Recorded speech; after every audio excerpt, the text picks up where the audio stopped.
What's up guys, JP back at you once again, bringing you guys day number 4 in my 4th annual 31 Days of Horror. This is a series in which we watch and review 31 horror films in 31 days, all during the month of October, leading right up to Halloween. Of course, this year we are covering and tackling the entire Universal Monsters box set. This is such an awesome, fun series, and I'm having fun with these films. Today, for day number 4, we are doing the 1933 film, The Invisible Man. The film opens up on a dark winter night, very cold. We are in some sort of tavern or inn. I believe it's called the Lion's Head Inn, and in walks a man who is dressed from head to toe in thick winter clothing. He has on boots, gloves, scarf, and goggles, and a hat, so you can't really see anything other than clothing on his body. He asks for a room. The room attendant obliges. He makes his way to his room. We then find out that the man is invisible. He has made some sort of concoction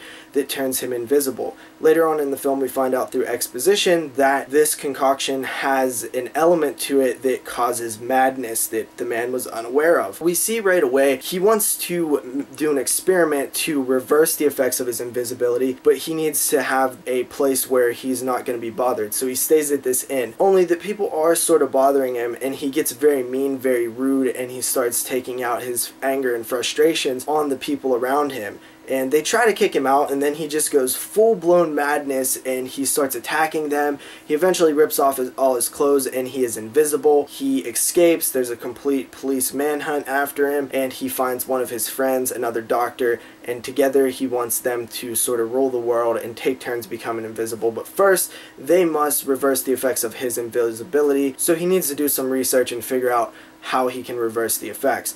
Meanwhile, you have his friend, another doctor, scientist, who is really feeling uncomfortable and wants to find a way out, but is scared to call the police because this man is crazy. The Invisible Man is a crazy man. Wow, I gotta say, this film completely blew me away. I was so impressed with it.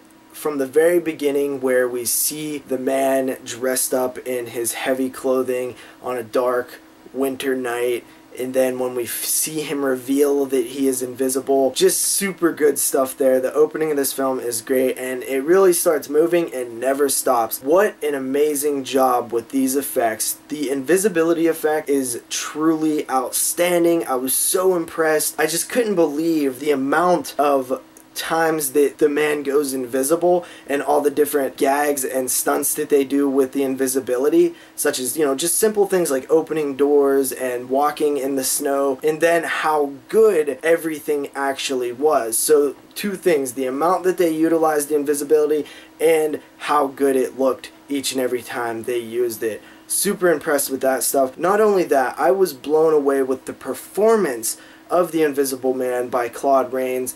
It is just this maniacal, mad, crazy performance where you almost get the sense that he is just enjoying torturing and messing with people, just messing with them.